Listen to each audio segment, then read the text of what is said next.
پرانیاں کہانیاں، پرانے بابے، پرانے فرقے، پرانے بزرگ، ختم۔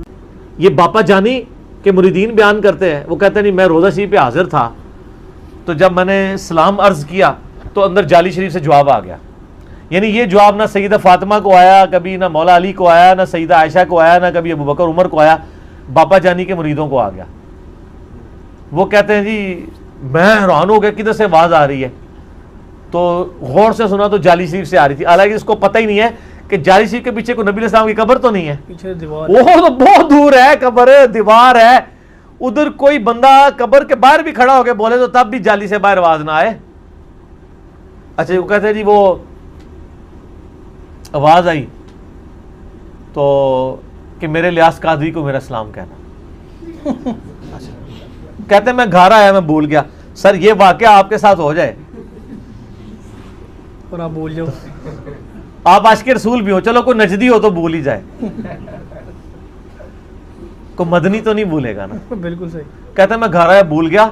ایک دن کیا ہوا کہ میں نے وہ کہتے ہیں میں نے ٹی وی چینل لگایا ہوا تو وہ اذان کے دوران نہ روضہ شریف کی جالی انہوں نے دکھائی، کوئی ریکارڈنگ اذان کی چل رہی تھی، اس دوران روضہ شریف کی جالی دکھائی تو کہتا ہے ٹی وی میں سے آواز آ گئی تو نے ابھی تک سلام نہیں پہنچایا۔ اور سر یہ لکھا ہوا ہے باقاعدہ انہوں نے، جیسے تبلیغی جماعت کی وہ کارگزاری ہوتی ہے نا سناتے ہیں آ کے، اس طرح دعوت اسلامی والوں نے اس کے اگینسٹ ایک ٹرم ڈیوائز کی ہوئی ہے، دعوت اسلامی کی بہاریں، وہ کارگزاری کو یہ کہتے ہیں، اور یہ ریٹن میں ہے۔ کہتے ہیں پھر میں پہنچا تو میں نے جا کے وہاں پہ، اور میں آپ کو بتاؤں ان خوابوں کا تو مجھے نہیں پتا، پرانے جتنے خواب تھے نا ان سے تو یہ لوگ رجوع کر چکے ہیں۔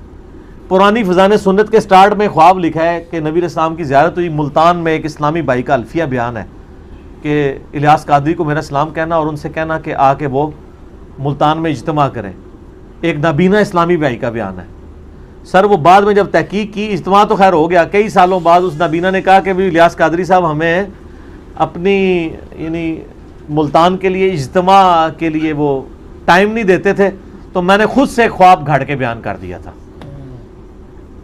خواب دیکھے ہی کوئی نہیں تھا، اس پہ پورا اجتماع بھی ہو گیا ہے، اور اجتماع میں بھی یقیناً اناؤنسمنٹ ہوئی ہوگی کہ اللہ کے نبی نے کروایا، کتنے لوگ وہاں پہ روئے ہوں گے۔ میں خود یعنی کئی رائے وینڈ والوں کو ملا ہوں، وہ کہتے ہیں کہ نبی علیہ السلام صحابہ سمیت رائے وینڈ اجتماع میں آتے ہیں، میں رائے وینڈ اجتماع میں بھی جاتا رہا ہوں، اس سے پہلے دعوت اسلامی کے اجتماع میں جاتا رہا ہوں، وہاں بھی ہم سنتے رہے ہیں۔ سر ہمیں تو بڑے اجتماعات میں بشارتیں ملی ہوئی ہیں، آپ لوگ پتہ نہیں کیوں ہمیں گالیاں نکالتے ہیں، ہم تو کئی بار بخشے گئے ہیں اجتماعات میں۔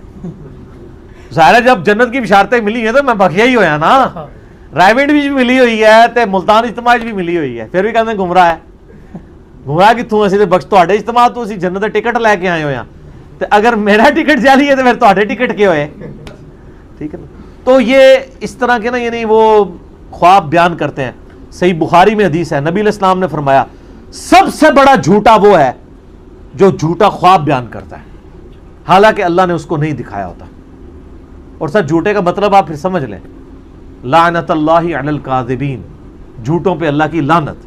اور اللہ کی لعنت کا مطلب کیا ہے؟ اللہ کی رحمت سے دور۔ اللہ کی رحمت سے دور کا مطلب کیا ہے؟ اللہ کے عذاب کا مستحق۔ بڑے کبیرہ گناہوں میں سے ایک جھوٹ بولنا ہے، اور یہ لوگ جھوٹے خواب، وہ بھی نبی علیہ السلام کے، اور نبی علیہ السلام پہ آپ جھوٹا خواب بیان کریں گے پھر آپ پہ وہ والی حدیث بھی لگے گی بخاری و مسلم کی جس نے میری طرف جھوٹی حدیث منسوب کی۔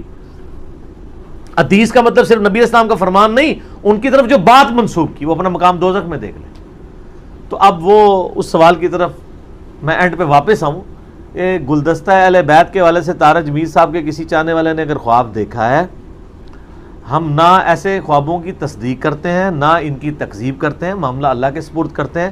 ان سے آپ باقی والے عقیدے نہ نکالنے شروع کر دیا کریں، وہ بالکل غلط ہے۔ آپ میرا خوابوں کے اوپر علیحدہ سے 6B مسئلہ بھی دیکھ لیں، یہ ایک اللہ تعالیٰ کا ڈپارٹمنٹ ہی علیحدہ ہے جس میں اللہ تعالیٰ تمثیل کے ساتھ چیزیں دکھاتا ہے۔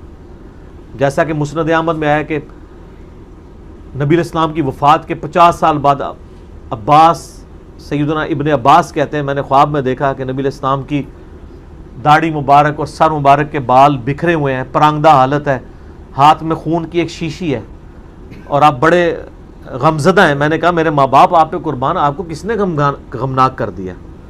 تو انہوں نے کہا کہ میں صبح سے کربلا میں حسین اور اس کے ساتھیوں کا خون جمع کر رہا ہوں۔ یہ میرے حسین اور اس کے ساتھیوں کا خون ہے. تو ابن عباس کہتے ہیں میں کانپ کے اٹھا, میں نے وہ دن اور تاریخ یاد رکھی, 10 محرم 61 ہجری. تو کئی دنوں کے بعد, بلکہ کئی ہفتوں کے بعد خبر آئی تو پتہ چلا اسی دن حضرت حسین ابن علی رضی اللہ تعالیٰ عنہ علیہ السلام کو ان کے ساتھیوں کے سمیت مظلومانہ شہید کیا گیا فرات کے کنارے.